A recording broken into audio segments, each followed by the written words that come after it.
Gracias, muy buenos días a cada uno de ustedes, miembros de la Iglesia Municipal, estudiantes, docentes del administrativo, quienes nos están guiando a través de Zoom, a través de autoridades de la sede de la Panamá, que nos acompañan en esta mañana y nos están viendo a través de Zoom. Para nosotros es un gran país y no la jurisdicción. Y eso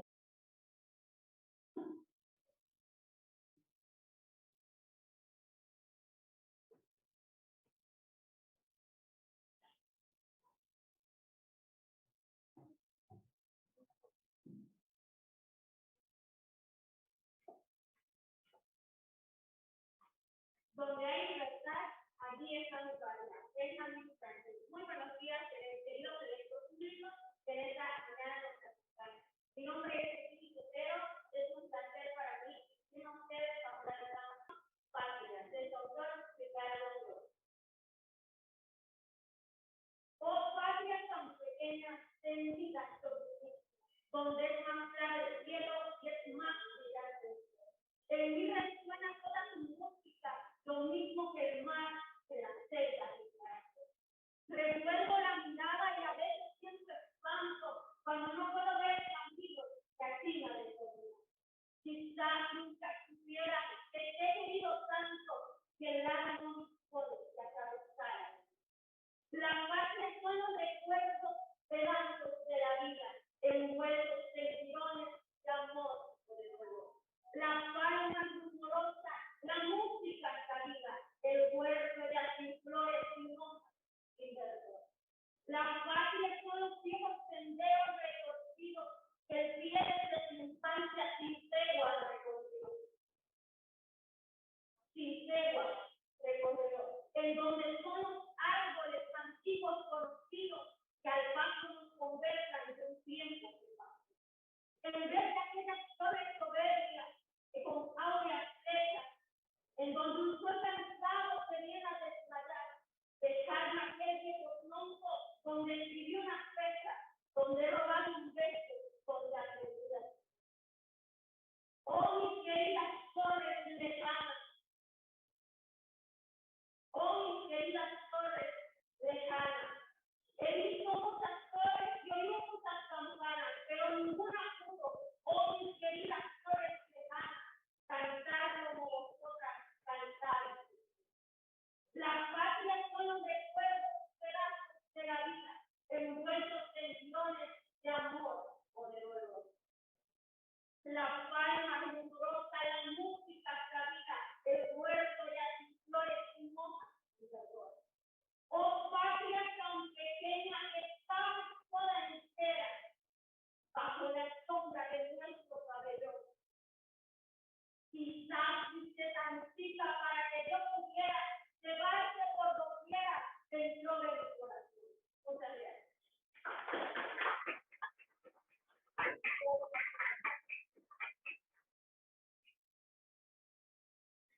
A continuación, tendremos la participación de la profesora Laila Sevilla con el interesante poema Panamá tiene sabor a su lugar gracias.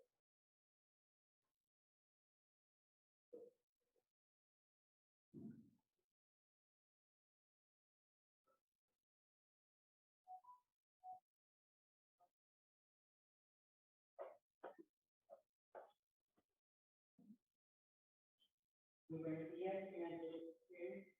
Felicitaciones a todos los que ya tenemos anticipados. Gracias por estar acompañándonos, invitados, gentiles profesores, compañeros, estudiantes. Bien, Panamá tiene sabor a criolla rociador. Panamá tiene sabor a criolla rociador. A pesita de guava y a guayabita madura. A raspado. Encendemos el dedo para que el hielo mezcle López con la leche condensada. ¿Cómo queremos llegar? Se nos comimos un raspado. No podremos, tendremos los dedos manchados de sed. Pero el hambre que quema la fruta no basta con un bollo llenado de carne. Se requiere una orden de chauvinismo al estilo de pollo caliente. Pasen el peso de los tembleques sobre la cabeza y el vuelo de la zaraza abandonando los pies. Es el meneo sensual de toda Mariana Suárez. Y lo tenemos tanto que rogar por alcanzar el paraíso.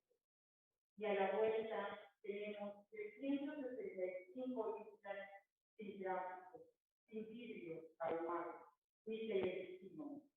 Ensamblar es fácil encontrar nuestra soñada isla desierta y percibir los colores de este hueco del planeta.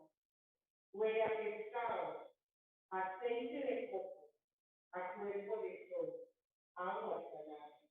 Panamá sabe jugo de naranja, con raspadura y a pipares recién salidos de la olla.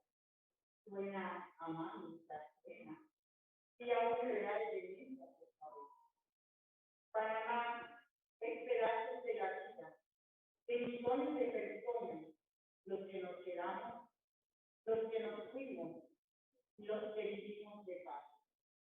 Es el calor que le despierta sudando en la fiesta y el aguacero que te arruina el insomnio del vecino.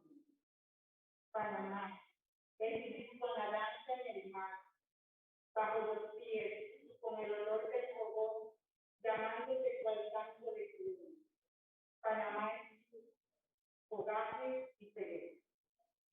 Panamá suena los dolores de Semana Santa, a Paloma de atardecer y a unos pobladores en la madrugada de la selva, para dominar las penas y humedecer las alegrías está el seco, para bailar bajo el sol del mediodía sin morir en el incendio.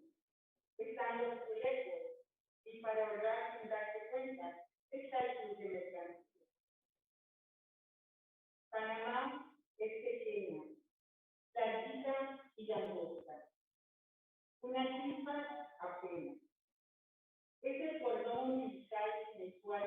La América no sería una, serían dos. Es tan chiquito que es un café de casco viejo a bailar en el sofoco de cosita buena, somos unos minutos en una noche clara y abuelita recogida. Su pequeñez es delicioso y portátil, como dijo el fiscal Muñoz. Quizás fuiste tan chica para que yo pudiera llevarte toda dentro de mí. Para más generación de una raja de canela y el arquitito de un ceviche, y el sabor de un pescado o un plato de mondongo con plátanos en pescado. O unos buenos patacones con pescado. Huele a gallina de pasto, aguardado de humedad. A unos buenos patacones, así, guandú, fresco y oloroso. En Navidad sabe a aquí, en Semana Santa a Pangón, y en patronales a Puerto Rico. Aún con sus ricos sabores que de vez en cuando nos da por revolver la mirada y se espanta ante el político de verdad. La solución que nunca llega y el conformismo que no mueve nada. Los flojos nos quedamos en la primavera y los sabios usamos la palabra palabra. Solo para ver la golosina roja en la tienda de Panamá, por Dios y felicidades. El que hizo centro del mundo y toda la tierra. Cantamos los fieles creyentes de la iglesia. Otros preferimos el playa del mar, de lo más lindo de la tierra. Y algunos bailamos la patria con el buen bum bum del regreso. Pero todos estamos de acuerdo con aquello de que patria somos todos. A mí la patria me sabe, me duele y suena a más. Este que se quedó atrapado en la pequeña estrella del corazón. Déjame soñar que lo sentimos, déjame sentir que todavía estamos. La búsqueda de tu leyenda personal comienza con la suerte del cristiano y termina con la prueba del conquistador. Muchas gracias.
aburrido. Y bueno, acá Samudio, ¿qué nos puede decir de la última foto? En la parte de abajo podemos observar, ¿verdad?, a un conglomerado de ciudadanos agrupados para que a una reunión celebrando lo que es la política de la ciudad. Posiblemente un día de elecciones, ¿verdad? Podemos apreciar en el mar, ¿verdad?, que ya para la tecnología del tiempo, solo de igual manera, acá el medio campo, el medio utilizado, era El caballito, y el que podía tener el caballo, porque no todo el mundo podía tener un caballo. Eso solo para que tengan una perspectiva de cómo se vivía en el siglo XIX, el escenario, el tiempo y el espacio del cual vamos a hablar. La siguiente imagen. Esta pregunta, vamos a ver, no me conozco muchos profesores de por aquí. A ver, la pregunta, ¿cuál es la pregunta, Samuel? Que vamos a preguntar. ¿Cuál es el partido político que se manejaba constantemente en los 82 años de Lima Colón? A ver aquí. Conservadores y liberales. Muy bien, ustedes saben siempre hay historia, ¿verdad? Muy bien, exactamente. ¿Y por qué están? A ver, Samuel, enséñanos la bandera, por favor, de Panamá, que está aquí. Ya que se saben los partidos, ahí están reflejados. A ver, los conservadores, ¿cuáles están? ¿Qué color? El azul. Y el rojo, los liberales. 82 largos años de una Colombia desangrada a Colombia y a Panamá. ¿Por qué? Porque los godos o conservadores representados por el azul y los rojos liberales de manera permanente estaban en conflicto. Nos sometieron, imagínense, 82 años de una Colombia a 52 revoluciones. La tatarabuela de Sony estaba ya. ¿Sony tú de dónde eres? Puerto Armuelles. No existía rabo de puerco. El rabo de puerco, ¿no? Pero tu abuelita tiene que ser de otro lugar. Bugabeña, estaba allá en el ganchero, en el escarre, alabando, tranquilita, y de repente, abuelita de Sori, estalló la revolución. Tenía que la señora salir corriendo porque si ella era liberal o conservadora, la cosa era difícil. Vamos a ver todo. Seguimos con las imágenes. Vamos a ver por qué esa gente se peleó, por qué nuestros tatarabuelos estaban siempre en conflicto. Porque uno era conservador, era apasionado. Ustedes tuvieron oportunidad, tanto de imagen, hablar con sus bisabuelitos o abuelitos. Yo por lectura, ¿verdad? Los abuelos de doctores están Estados Unidos jamás aceptaban la independencia de Colombia. Ellos seguían hablando de la gran guerra. Y ellos eran colombianos a pesar que vivían ya en el siglo XX cuando eran república. Porque las pasiones estaban tan incendiadas por mucho tiempo que ellos defendían el conservatismo. Los domineños, sobre todo, han sido conservadores. Vamos a ver qué creían los conservadores. Podemos tener tendencia a creer en lo que era la unidad política entre la Iglesia y el Estado. La resistencia a abolir la esclavitud, censura de prensa, al voto restringido, a la educación regida por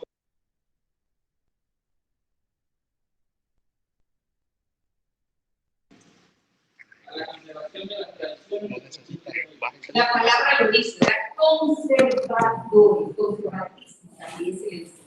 Apegado a la iglesia, a la tradición, a las costumbres familiares. En ese tiempo, Sori no podía ser trabajadora social. Sori, te vas a lavar, a planchar, a tener 10 niños.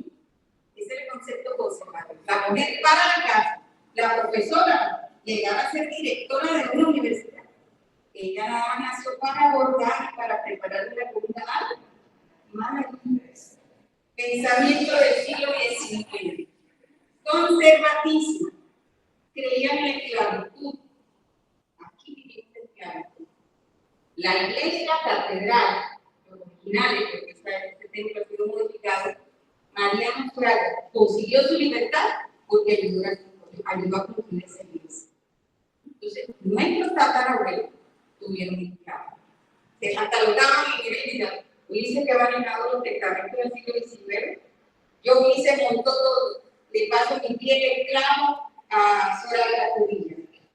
Los hombres eran objetos en el siglo XIX y aquí en Chiriquí se vivió eso. Y ahí pueden ver los otros elementos ideológicos que defendían y por los cuales morían los conservadores. Como ellos defendían esta postura, vamos a ver qué creían los liberales, la pugna fue de manera permanente. Los principios liberales. El concepto liberal. A la separación de la Iglesia y el Estado. A la abolición de la esclavitud. A la libertad de la Iglesia y del Estado. A la libertad de culto y de enseñanza. Abolición de los monopolios y diezmos. Libertad de industria, comercio y libre cambismo. Gracias, Juan José. Aquí vemos entonces, en contraposición a los preceptos conservadores, los liberales creían la Iglesia no debía involucrarse en los asuntos educativos. Los conservadores le daban la oportunidad a los sacerdotes, a todo el aspecto, ¿verdad?, religioso, a que dirigiera las escuelas, las pocas que había, y la universidad, que fue una de las primeras en Panamá, manejada por la Iglesia Católica. Los liberales dicen, los religiosos, a los monasterios, a las iglesias, la vida educativa debe manejarla la gente laica, ¿no? Entonces, eso fue también un motivo de pugna constante. Los liberales abogaban por liberar, como la palabra lo dice, a los esclavos. Eso pues algunos de los principios que tenemos con relación a liberales. Miren, lo que vivieron nuestra gente en el siglo XIX fue escenarios como estos. Niños yendo a la guerra. Él se ve pequeño de tamaño, pero a lo mejor no sé cuántos años tiene. No importa, menor de 18 años, ¿no? Puede ver, usted se imagina así, 13, 14 años, vestido para ir a la guerra, o conservador o liberal. El que estuviese en el poder mandaba a los niños a la guerra. Profe, Usted que es militar. Sí. Ahí para aclararle a los presentes. Por ahí podemos escuchar jocosamente que al chiricano se le llama, ¿cómo? Ganado bravo, ¿verdad? Jocosamente. Bueno, para que tengan conocimiento, ¿verdad? Y aprendan de dónde nace esto, es de que en aquella época el niño, la mujer, el anciano, diferentes edades que tuviera, era voluntario. Y él mismo decía, ¿dónde tengo que anotarme? ¿A dónde tengo que ir para ir a luchar y defender mi país? Entonces de ahí nace, prácticamente del siglo XIX, nace lo que es el ganado bravo. Chiricano, ganado bravo. Era muy bélico, muy aguerrido, la ciudadanía siempre ha sido así. Bueno, eso ha decaído un poco en los últimos años, ¿verdad? No siempre, ya hemos perdido esa belicosidad, pero como dice el subteniente, ese espíritu de autonomismo, de regionalismo, aquí está la profesora Susana, ¿dónde está? Se me fue, ella es bocatoreña. Bocas del Toro, estamos hablando en un tiempo en que Bocas del Toro era parte del cantón de Alán. Después nosotros nos separamos de Veraguas y somos provincia, pero Bocas del Toro estuvo muy unido históricamente al territorio de Chiriquí de hoy. Entonces, en esas imágenes ven, por la vestimenta son campesinos. Nuestra gente de San Pablo, Bugaba ha sido muy liberal también, Orconcito, San Lorenzo, diferentes pueblos, sobre todo el occidente, se sumaban pues a estas revueltas, ya sea de los conservadores o de los liberales. Miren, solo para que tengamos una idea, hubo 9 guerras civiles grandes en la época del siglo XIX, pero en revueltas, en motines, 52 que les mencioné. ¿Cuáles han sido esas consecuencias en términos generales? Adelante, Samudio. Las consecuencias de las guerras civiles fueron las siguientes. Miles de personas murieron en combate, quedaron heridos, viciados o discapacitados. La destrucción de la riqueza y daño a la institución de la familia. Constante odio entre familias o grupos sociales. Empobrecimiento del país y estancamiento del progreso social y económico. Formación de una actitud política intolerante fomentada por los 2 principales partidos políticos, el liberal y el conservador. 150,000 muertos es la estadística que... En todos esos conflictos. En todos estos conflictos, y eso es un aproximado, porque en otros he visto que hasta 400.000 personas murieron. Aquí murieron, en nuestras comunidades. Porque cuando se menciona empobrecimiento del país, nos estamos refiriendo a Colombia. Y nosotros éramos parte de Colombia. Vamos a ver entonces la historia de los guaraperos. Ya después que nos hemos ubicado cómo era el tiempo, cómo vivía la gente, la zozobra permanente, cómo estalla este conflicto.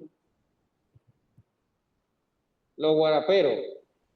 En los años 1866 estalló una gran revolución en Panamá, porque un grupo de hombres alzados en armas intentaron deponer al presidente conservador Vicente Olarte. Eran los tiempos del Estado Federal de Panamá. 70 a 80 voluntarios y reclutas, casi todos de Dolega, comandados por el coronel José Aristides de Ovaldía, también conocido como León Chiricano, atacaron el cuartel de David, donde se atrincheraron los alzados contra el gobierno. Lo que vamos a ver en unos minutos, que es el primer cortometraje histórico, está basado en este incidente. En 1866, un poquito más allá del siglo XIX, en una de las tantas pugnas entre conservadores y liberales, se da un golpe contra los conservadores que están en el poder. Lo dieron los liberales. Panamá en este tiempo vivía una época de relativa autonomía porque vivíamos el Estado federal. Y el presidente conservador allá en Panamá recibe un golpe. Y los liberales de aquí en David, encabezados por un colombiano, se toman el cuartel, como dice aquí, el cuartel de David, que está ubicado en el barrio de donde es el profesor Contreras y que es la sede en el presente del servicio policial motorizado. Adelante. Los guaraperos, como se le conoció a los aguerridos dolegueños que se enfrentaron a los golpistas, partieron de su tierra hacia el cuartel de David. Los guaraperos, en su mayoría, venían de Dolega y algunos gualaqueños. Eran campesinos, gente pues analfabeta, lo más seguro. Podrían algunos haber sabido leer y escribir, pero eran los menos. Así que ellos se suman al líder, José Aristides de Ovaldía, José Aristides de Ovaldía, y entonces se trasladan hacia el cuartel de David para recuperar el puesto. ¿Quién era el líder de los guaraperos y cuál su ideología? Y arriba le pusimos la cañita, porque si yo le pregunto a alguien por aquí, a ver, se me fue la profesora Ilka, porque sabe que le estoy preguntando mucho. Los corellas son de Dolega, ¿verdad, profesora? De Boquete, pero tienen el almojábano ahí, ¿verdad? Con queso en Dolega. ¿Usted sabe por qué le dicen guaraperos? ¿No? A ver, por acá. ¿Por qué?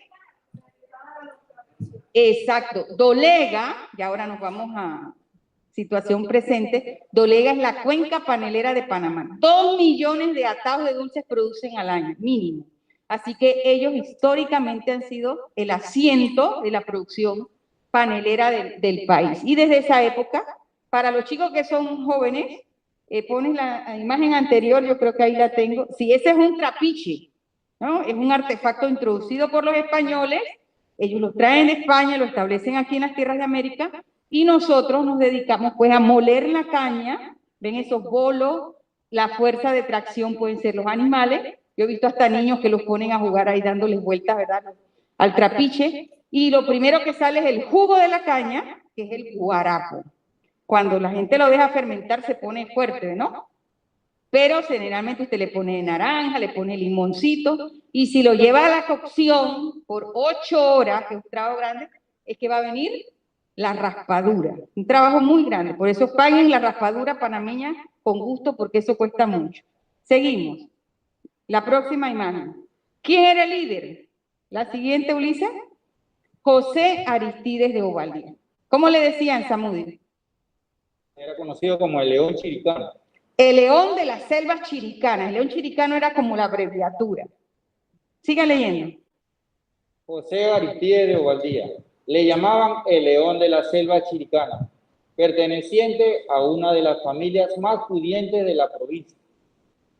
De filiación conservadora, dueños de hacienda, de ganado y extensas propiedades, líder de los guaraperos. Esa foto, miren cómo se la logró conservar, a pesar de que él es de 1860 y tanto, es de José Aristides. La próxima imagen es importante. ¿Para qué? Para que no confundan. El asunto es que esta familia de Ovaldía, todos le ponían José. Entonces, el que ven a la izquierda es José de Ovaldía Orejuela. Recuerden, Oreja, es el patriarca. El hombre que llega de Panamá, porque los de Ovaldía no son chiricanos, es capitalino. Él se casa con una señora del barrio Bolívar, donde el profesor Contreras, cerca de la catedral, una señora de apellido gallego que tenía mucho poder económico, muchos ganados, muchas tierras, y él se casa con ella, y bueno, él era educado en España, abogado, le decían pico de oro porque tenía un verbo muy fluido, un orador potente. Él llega a ser, un hombre que vive ahí en nuestro barrio Bolívar, llegó a ser de 4 a 7 veces, depende del libro que consulte, presidente de Colombia. Un vecino de ahí, del profesor Contreras. 7 veces presidente, no mucho tiempo, pero como lo designaban, era el primer presidente, la primera magistratura la tenía él. Él es quien crea la provincia de Chiriquí, ustedes celebran para mayo la creación de la provincia, y entonces él es un personaje que no vio la época republicana, o sea que él no nació, él no muere después de 1903, él muere en el siglo XIX, por eso es que no hay que confundirlo. Y él es el padre de León Chiricano, del que estamos hablando, de José Aristides y de José Domingo. Entonces, el museo, que está abandonado hace 13 años, lleva el nombre de José de Ovaldía Orejuela. Sorry, ya no se te va a olvidar cuando te entrevisten, cuando seas la gobernadora, porque he oído a los gobernadores diciendo, sí, porque el museo José Domingo de Ovaldía. No, ¿qué se llama José Domingo? El hospital, ese es el hijo. Ya le digo que ellos nos pusieron en aprietos a acordarnos de todos los José, ¿verdad? Este se llamaba José Arsenio de Ovaldía. Y el hijo, el otro, José Domingo, es el que tiene el nombre, el hospital. Y no porque él sea médico, él era abogado. El asunto que ustedes saben, la mayoría de nosotros nacimos, bueno, yo no nací ahí, yo nací en otro hospital, en el hospital del Barital. La mayoría de ustedes, a ver cuántos nacieron en el hospital del Barital. Una nada más, 2. ¿Y los demás dónde nacieron? ¿En Ovaldía? No, yo sé, ¿usted? ¿Los chicos dónde nacieron? Se dice Ovaldía, pero pertenece a San Juan. En el de allá, ¿verdad? Bueno, ese es el Barital. ¿Por qué se llama José Domingo? No que fuese médico, ni partero, ni nada, sino que la familia Ovaldía le regaló el terreno al gobierno para que se erigiera el hospital. Entonces, estos personajes, los de Ovaldía, han estado muy involucrados en nuestra historia regional. Así que ya saben, José Domingo es el hombre chiricano, nacido ahí en el barrio Bolívar también, el único chiricano que ha ocupado la presidencia del país. El que ven aquí a la derecha. Hermano, regresa al otro para que los puedan distinguir, del que vamos a hablar hoy. Ya lo van a ver en un momentito en el cortometraje. Este José Aristides murió jovencito. Miren, Sor Contreras hubiera sido político en el siglo XIX, debió ser un hombre diestro con las armas, porque cualquier cosa lo tenían que llevar a duelo. Y si él fuera conservador y Ulises liberal, se tenían que enfrentar. Eran de armas tomar. Los políticos del siglo XIX, todos debían saber manejar armas, porque en algún momento de su vida tenían que enfrentarse al adversario político. Así que estamos hablando de este caso de José Aristides de Ovaldía, León Chiricano. Él murió 2 años después del incidente del cual vamos a ver el cortometraje. Ya estamos terminando las imágenes. Importante, voy a leerlos yo rapidito porque no nos alcanza. Cuando los dolegueños vienen y se toman el cuartel, ahí el hogar de los linces de hoy, lo primero que hacen es, usted es liberal, no, conservador, lo atrapan, se lo llevan de rehén y como él tiene plata, miren la mochila que carga, ¿no? Le pido 15,000 pesos de rescate. Es que él quiere también que se lo secuestren. También me lo llevo a él. Y pido un rescate por él. Eso se llama empréstito forzoso. ¿Qué significaba? Que los 15.000 pesos que él me daba y los 20.000 que él me daba, yo lo iba a usar para alimentar a mi ejército, ¿no? Entonces, es la Relación de lista. libertad. Ahí la lista, por ejemplo, por José Lorenzo Gallego, que era el hombre rico de la ciudad, pidieron 20.000. Por José de Ovaldía Orejuela, el padre de la provincia, pidieron 15.000. Y así por otros personajes conservadores, porque fueron los liberales los que dieron el golpe, los capturan. ¿Seguimos la otra imagen, Ulises? Esos 15.000, oh, eso es bastante, porque 15.000 pesos, pesos colombianos, y eso generalmente se manejaba en oro. Eso era una bastante dinero. Para los jóvenes, sobre todo, y los profesores ya, también, esa es la casa de los gallegos, que está en pie todavía en el barrio Bolívar, es una estructura de los finales del siglo XVIII. La próxima, de ahí se llevaron a José Lorenzo capturado, y se llevaron a José de Ovaldía Orejuela prisionero también, de su casa, que es la que sirvió de museo por muchos años. La siguiente todavía está en pieza. Bueno, voy a decirle a Juan José que lea eso porque ese es su cuartel, ¿verdad? Así era el cuartel del Peligro en el barrio Bolívar, donde se dio el enfrentamiento entre los guaraperos y liberales. Este es el actual hogar de los linces, o servicio policial motorizado. Yo los vacilo, digo, eso no es SPM, eso es Sánchez Pinzón Milagro, ¿ah? Porque son mis siglas también al revés. Como tenemos vínculos hace años con ellos. Bueno, así miren, era el cuartel. Tenía 2 plantas. Una versión dice que es que en el año 34, que aquí hubo un terremoto de 7.7, la segunda planta sucumbió. Adelante, Ulises. Los guaraperos venían sin armas grandes, machetes y escopetas, porque ellos eran cazadores. Sin embargo, se logran capturar unas armas que venían para los liberales. Ellos las capturan en San Lorenzo y eso les va a servir para ellos mismos atacar a los liberales en el cuartel del Peligro. Ese cargamento estaba en Playa Hermosa. Adelante, Ulises. El ataque duró, dice aproximadamente, de 4 de la mañana a 4 de la tarde. Unas 12 horas aproximadamente. Según lo narrado, lo cronológico, dice que el 12 de agosto inició la rebelión. ¿Y qué dijo Rubén Darío Carles al respecto? Dice que Ospina, que era el colombiano que lideró a los liberales, esa noche estaba ausente del cuartel y al comenzar los disparos de ataque al cuartel, se apersonó, entonces lo hirieron. Y en el cortometraje, los que dramatizaron este episodio fueron los estudiantes de Udela. Ahí lo vamos a ver. Este cortometraje se llevó con el apoyo también que la profesora Zoraida Cubilla los llevó a la Pita de Alange, donde grabamos esto. Nos demoramos 1 año en dramatizar estos incidentes y la producción, la edición. Adelante.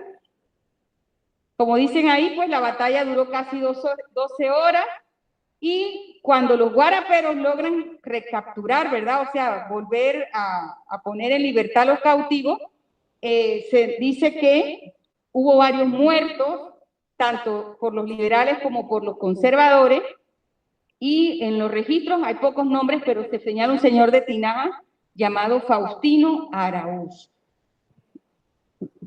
¿Lo conocen? El nombre. Miren, pon esa foto, Ulises. Esos son los estudiantes de Udela, ¿ves?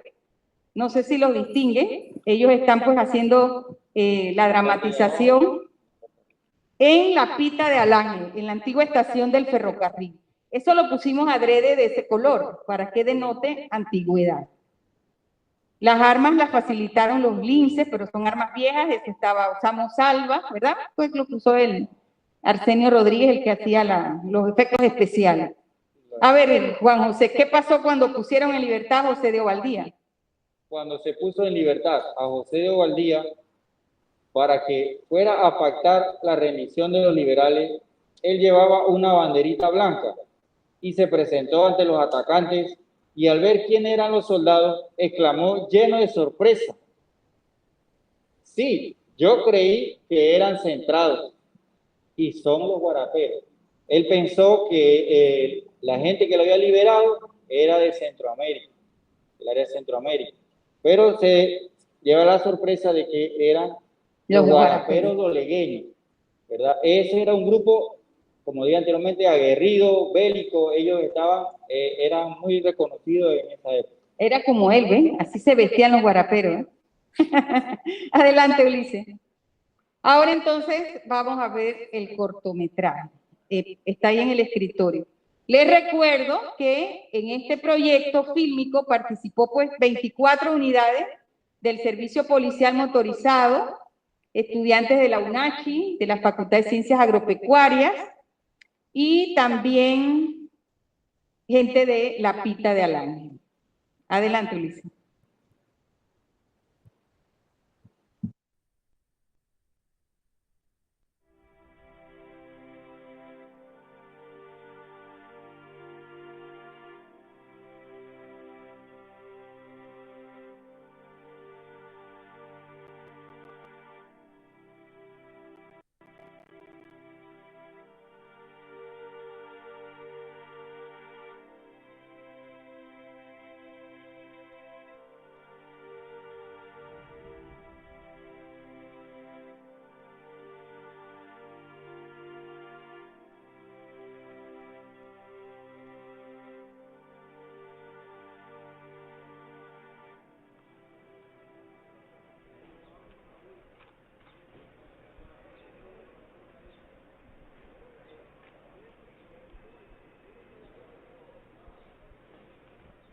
Abuelo, ¿por qué me entraste a este sitio?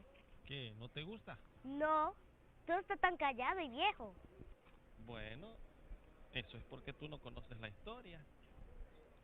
Si las calles del barrio Bolívar pudieran hablar, estas veredas te contarían cosas increíbles. Por ejemplo, ¿sabrías que aquí, en este mismo lugar, hubo una batalla muy importante que comenzó a definir lo que somos los panameños y chiricanos?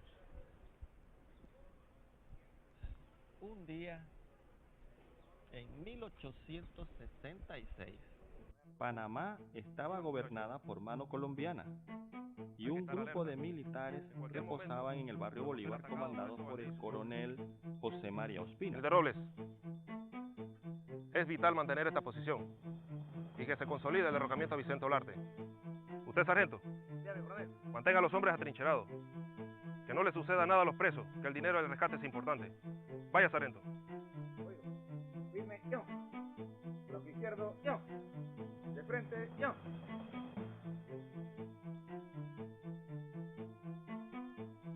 ¿Qué noticias tenemos del embarque de armas que nos está llegando?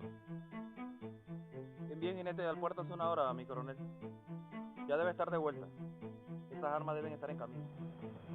Hay que mantener esta posición. Tenemos muchos soldados. Ya es hora de que se imponga un solo partido y acabar de una vez por todas con esta guerra civil. Mi coronel, pero aún las familias conservadoras no pagan el rescate que se les exigió. Ni por el presidente Ovaldía ni por los demás. Es importante que tenga conocimiento que el hijo de Ovaldía está reuniendo gente para intentar rescatarlo. Esas no son muy buenas noticias. Necesitamos el dinero de rescate para apoyar a las fuerzas que luchan en Colombia. Lo otro no me preocupa. Ese Ovaldía es corajudo. Tengo referencias de él, pero no tiene armas. Tenemos armas, Robles, tenemos armas. Abuelito, ¿quién es Ospina? El coronel José María Ospina era un colombiano, jefe militar liberal, que estaba encargado del cuartel aquí en David. Él había puesto prisionero a don José Ovaldía Orejuela, que es el fundador de la provincia, y a otros personajes importantes de esa época.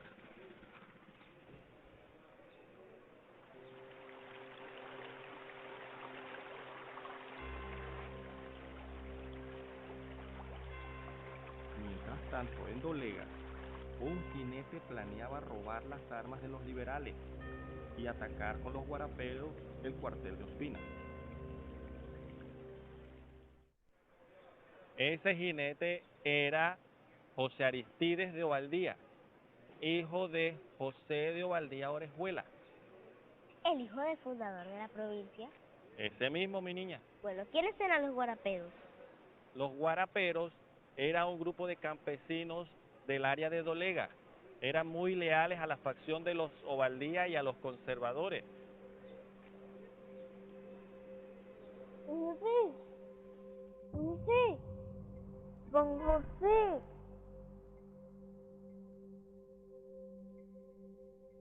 Don José. Don José. Don José. Dime, niño, te escucho. El patrón le manda a decir que mañana lo va a sacar de aquí. Que se tire al piso que viene con mucha gente. Agarra una rapadura. Tira la mona que la estoy vendiendo acá cerca.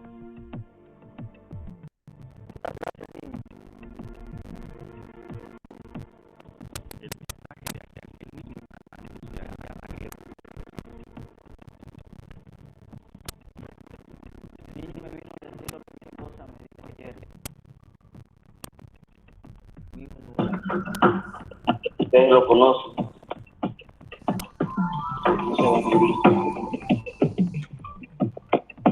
Me preocupa es que ¿de dónde sacará esas armas?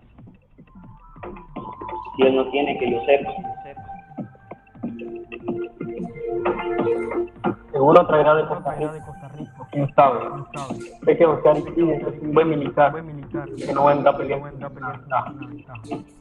Y si nos matan, tengo esposa, tengo hijos que ver crecer, tengo dinero para pagar ese rescate, pero no sé. Tranquilo, no nos van a matar. Lo único malo del coronel Ospina es ser liberal. Es un buen militar, un caballero. No nos fusilará. Me preocupa es que tiene el mismo carácter de mí. No se va a rendir. No se va a rendir.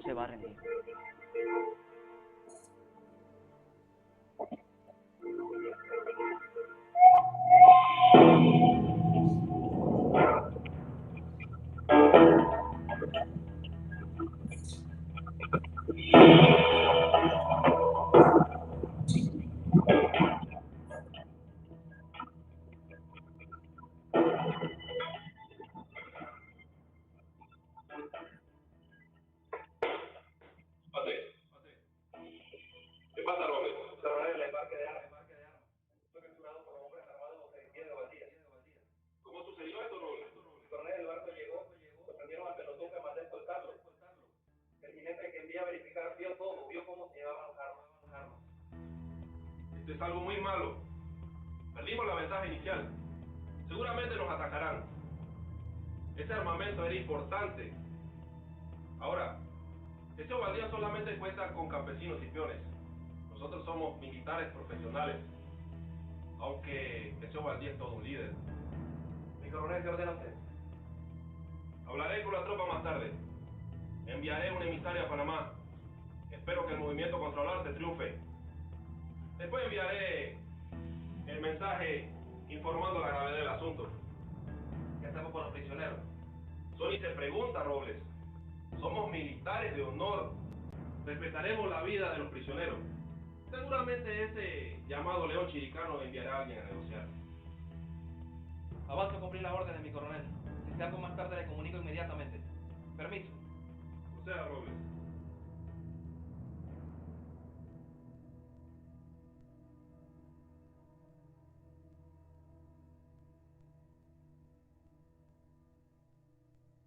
La batalla era un hecho. Ninguna de las dos partes se daría por vencida. Era el momento de que Dios intercediera por medio de uno de sus siervos, Fray Bartolomé, que era el párroco de la iglesia que luego se transformó en la Catedral San José de David. Fray Bartolomé, mi coronel espera. Disculpe la molestia. Pase adelante. No te preocupes, teniente Robles. Vamos.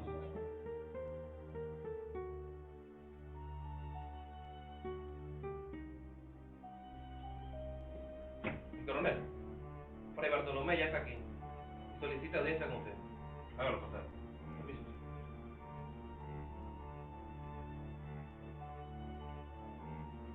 Buenas tardes, Fray Bartolomé. Imagino que debo su visita. Siéntese, por favor.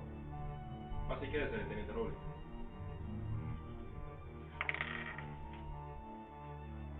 Mi coronel, no le voy a andar con rodeos. Y sé que a usted tampoco le gusta. Don José Aristide ha propuesto una salida para tan dramática situación. Y es de interés de la Iglesia evitar tanto derramamiento de sangre innecesario. ¿Qué propone don Aristide, su excelencia? Primeramente, la rendición de la guarnición y la libertad de don José de Ovaldía con todos los prisioneros. Él garantiza su seguridad y la de sus hombres para que puedan salir de Chiriquí hacia donde ustedes gusten. Es inaceptable esa propuesta.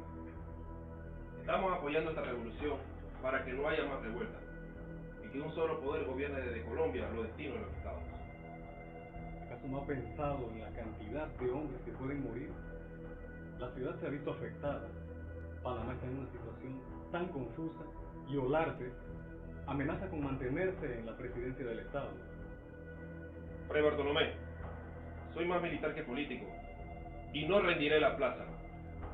He participado en muchos combates y creo que la única opción de la patria colombiana es que este movimiento triunfe. Voy en contra de todo aquello que se oponga a las leyes de Dios y mucho más aún la violencia entre hermanos que comulgan la misma fe. Ya me lo había dicho don José Aristides. Era imposible que usted se rindiera.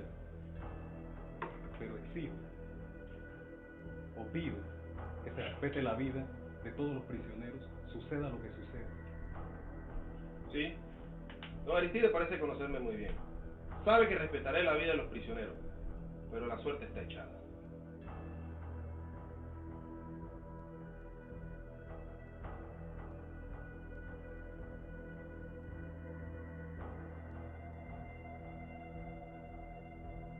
La paz sea contigo.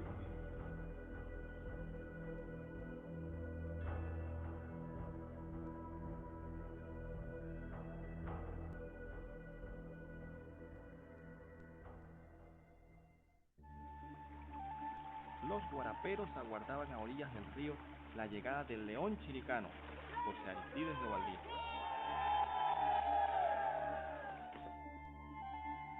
Campesinos, ustedes que han trabajado con mi padre, saben que está apresado injustamente en el barrio del Peligro por esos militares que lo único que quieren es apropiarse de nuestras tierras. Esos militares quieren traer una revolución que Panamá no quiere y que Colombia no necesita. Ustedes tienen alma de león, luchan todos los días contra la tierra, contra la naturaleza, contra los animales, y voy a estar muy orgulloso de cabalgar con ustedes al cuartel del Peligro a liberar a mi padre. ¡Vamos a David!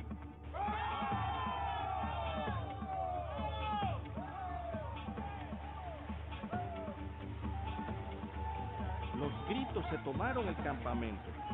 Con machetes y fusiles se pusieron en marcha.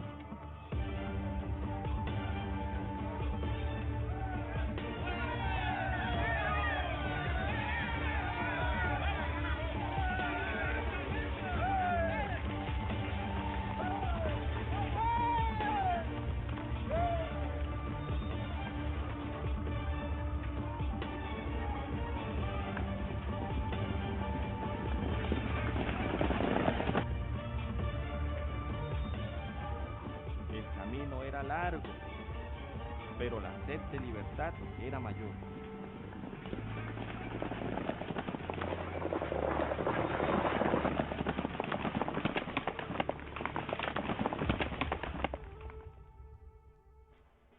Mientras tanto, el cuartel parecía tranquilo, pero la serenidad siempre precede a la tormenta. ¿Usted cree que nos atacan los de Ovaldía?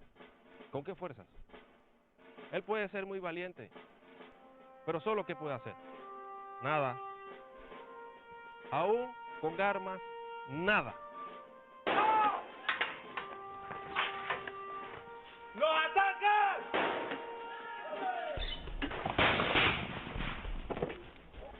¡Maldición! ¡Clarín! ¡Toque corneta! ¡Toque corneta! ¡Areto! ¡Los heridos al patio!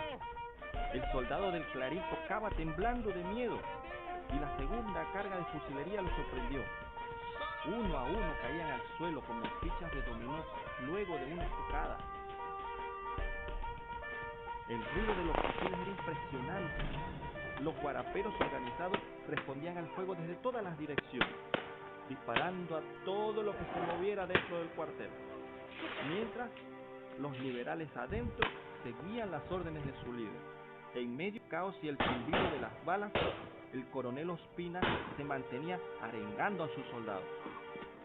Pero no todos lo seguían.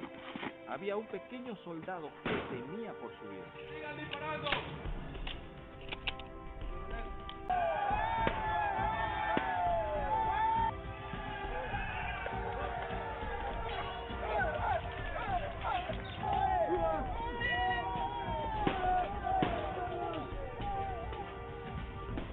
El triunfo por fin era de los conservadores. Un grupo de campesinos le habían ganado a los soldados. En ese momento, la revolución era el símbolo de la libertad.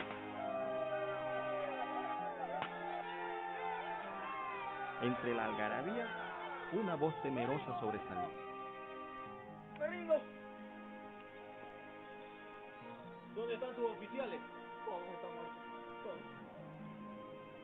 Este es tu primer combate. No va a ser el último. Necesito un clarín. ¡Viva el Partido Conservador! ¡Viva! ¡Viva los guarapeos! ¡Viva! ¡Viva la revolución! ¡Viva! ¿Y todo esto pasó aquí? Sí, mi niña. En este mismo lugar. Cuéntame más. Bueno, fíjate. Después de eso,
¿No? Bueno, vamos a hacer entrega de los certificados.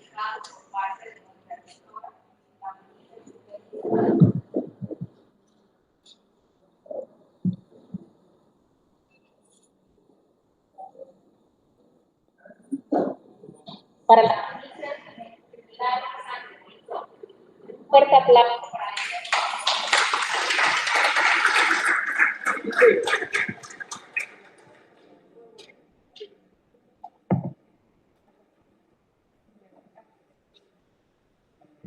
la entrega para el comandante Juan José Zamudio. Un fuerte aplauso, por favor.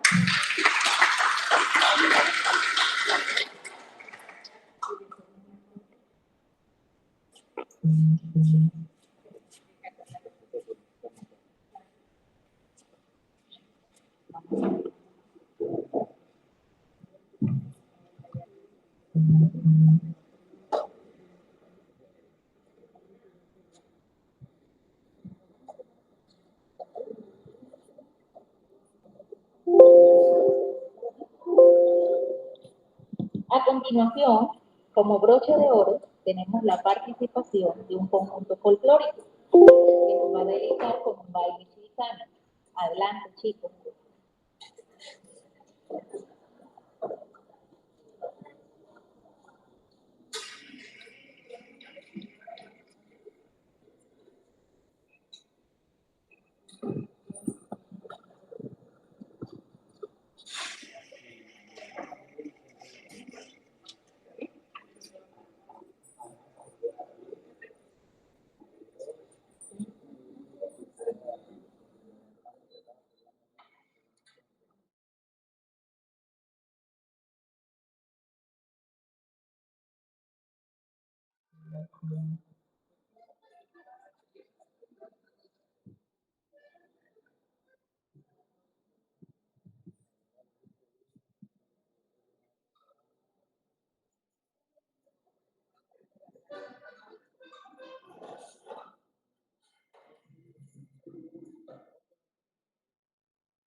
parte del grupo folclórico del profesor Armando Corella. La Universidad Especializada de las Américas y la Extensión de Chiriquí agradece a todos los participantes por acompañarnos a esta narración, esta historia tan importante para la provincia de Chiriquí, recordándoles que dentro de este cortometraje, que es historia para el pueblo chiricano, participaron estudiantes de nuestra casa de... También queremos darle un agradecimiento a la profesora Ilka Corella por el apoyo, a la profesora Sonia Palacios, a la profesora Zoraida Cubilla por el apoyo incondicional al Departamento de Extensión, al igual que el equipo de administración por el apoyo brindado. A todos se les informa que en el salón número 5 podrán pasar a recibir un brindis. Muchas gracias por su participación y excelente fin de semana.